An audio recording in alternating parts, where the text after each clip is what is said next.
SNS상에 나타난 주요 인물 또 주요 뉴스 분석합니다. 스토리닷의 유승찬 대표 안녕하세요. 예, 안녕하세요. 예, 지난 한 주 SNS상에 어떤 인물들이 가장 많이 언급됐습니까? 네, 언급량으로 보면 지난 한 주는 그 6.4 지방선거 결과를 둘러싼 이야기들이 많이 나왔는데요. 그랬겠죠. 네네. 1위는 대선에 성공한 박원순 서울시장이 차지했습니다.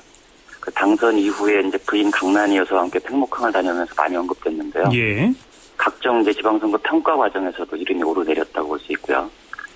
그리고 2위는 청와대 내각 개편의 중심에 있는 박근혜 대통령이 차지했습니다. 예. 네, 이정현 수석 사의 표명과 그 윤두현 홍보수석 내정, 그리고 총리 인선 문제와 관련해서 많은 버즈를 일으켰습니다. 예. 그리고 3위는 역시 서울시장 후보로 나섰다가 낙선한 정몽준 후보가 차지했고요. 아하. 네, 4위에는 그 새정치민주연합 안철수 공동대표가 올랐는데 그 지방선거 평가를 둘러싸고 그 호남 올인설 공방이 SNS에서 좀 뜨겁게 벌어졌습니다. 예. 가령 이제 뭐 호남에 올인하느라 경기 인천을 소홀히해서 졌다는 이런 한간의 비판들이 이제 있었고요.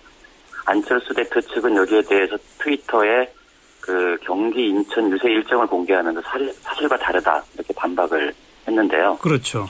이제 지방선거 결과에 대한 책임 공방으로 이 안철수 대표 보좌장은 당분간 강세를 이어나갈 것으로 보이고요. 예.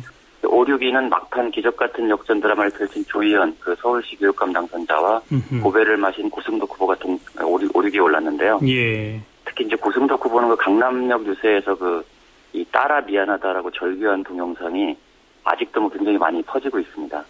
그래서 뭐 헤비메탈을 이제 패러디해서 에비메탈이다 이런 신조어까지 생겨나고 있습니다. 네. 5위에 오른 조희연 교육감 당선자 오늘 이따 35분 3부에 직접 좀 만나보도록 하고요. 다음 총리가 누가 될까? 이것도 관심사 아닌가요? 네, 지금 총리 지명이 뭐 일요일부터 날까 말까 하다가 아직도 이제 안 나고 있어서 그 갑론을박이 좀 계속되고 있는데요. 예. 총리 인물 연관으로는 역시 이제 박근혜 안대희가 여전히 이제 1, 2위를 차지하고 있고요. 그리고 총리 후보로 거명되고 있는 사람들 중에서는 그 김영란, 그리고 김문수, 김무성, 오세훈, 심대평 등이 이제 이 순서대로 언급되고 있습니다. 예, 예. 네, 이번 총리 인선에 대해 네티즌들은 이 박근혜 정부 2기를 끌고 갈 어떤 개혁적인 인물, 특히 이제 관피와 적폐를 척결할 인물에 대해 큰 관심을 보이고 있고, 이와 관련된 그 연관어들이 이제 상위에 올라 있고요. 그리고 김기춘 비서실장에 대한 거취 문제도 총리 문제와 관련해서 많이 언급되고 있습니다. 그렇겠죠. 네. 언론에서는 벌써부터 730 재보선 관련 기사가 많이 등장을 하던데 SNS상에서는 어떻습니까? 뭐 재보선 얘기는 아직 본격화됐다고 보기는 좀 어렵고요. 다만 이정현 수석의 사의를 표시하지 않았습니까? 예. 그러면서 이제 동작을 출마 가능성들이 이제 언급되면서 이정현 수석과 관련돼서 이제 재보선 얘기가 좀 나오고 있는데요. 특히 이정현 수석 같은 경우는 이제 경질이냐 아니냐 이 성격 논란이 좀 많이 일어났습니다.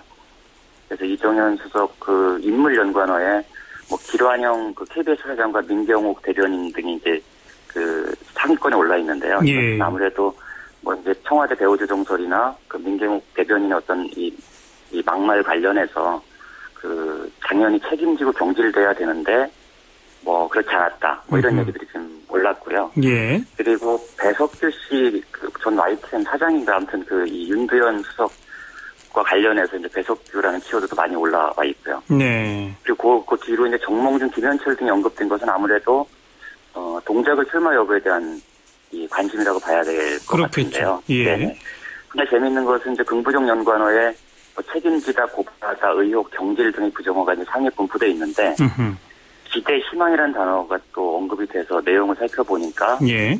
이 보수단체에서 이정현 수석 시절에 이제 보수 인터넷 매체에 광고를 주지 않아서 많은 이 보수 매체들이 뭐 노산했다 뭐 이런 얘기들이 나오면서 뭐 수석이 경질되니 기대와 희망이 보인다 뭐 이런 내용들의 트윗도 다수 올라왔습니다. 네. 화제 키워드는 뭡니까? 혹시 싸이의 신곡아닌가요? 네네 맞습니다. 네. 오늘은 그 싸이가 이 새 뮤직비디오 행오버를 발표하면서 이제 뜨겁게 SNS에서 빠르게 퍼져나갔는데요. 오늘 하루만 1만여 건이 훨씬 넘는 양들이 이제 언급이 되고 있습니다. 예. 그래서 이 강남 스타일 등이 뭐 거의 20억 건 이상의 유튜브 조회수를 기록했는데 역시 관심들도 보면은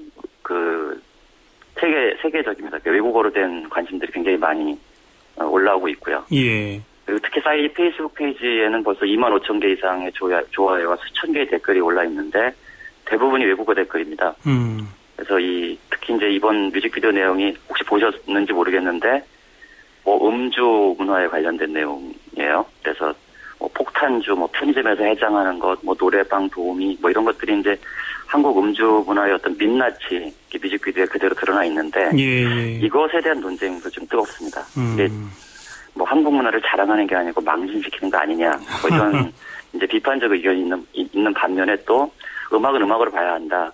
뭐 히트가 예감된다. 뭐 이런 반응들도 있고요. 외국인들도 뭐 놀랍다, 어썸이라는 반응을 보이는 사람과 뭐 끔찍하다, 뭐 호러블 같은 단어들을 올리는 사람들로 나뉘고 있는데요. 예. 여기 이제 세계적인 이 래퍼 스눕독이 참여하면서 어쨌든 그 국제적인 논쟁을 불러일으키는 데 성공한 것 같습니다. 그러면 과연 그 신곡 히트할까요? SNS 유저들은 어떻게 보고 있어요? 뭐 긍정적으로 보고 있는 것 같습니다. 이 논란의 와중에도 뭐 대체로 신곡 발매 소식과 동영상을 퍼나르는 그 중립적 내용이 44%로 가장 많았는데요.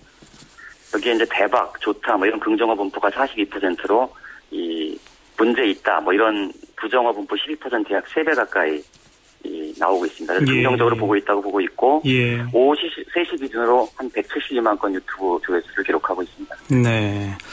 여기까지 듣죠. 고맙습니다. 네, 고맙습니다. 네, 스토리닷의 유승찬 대표였습니다.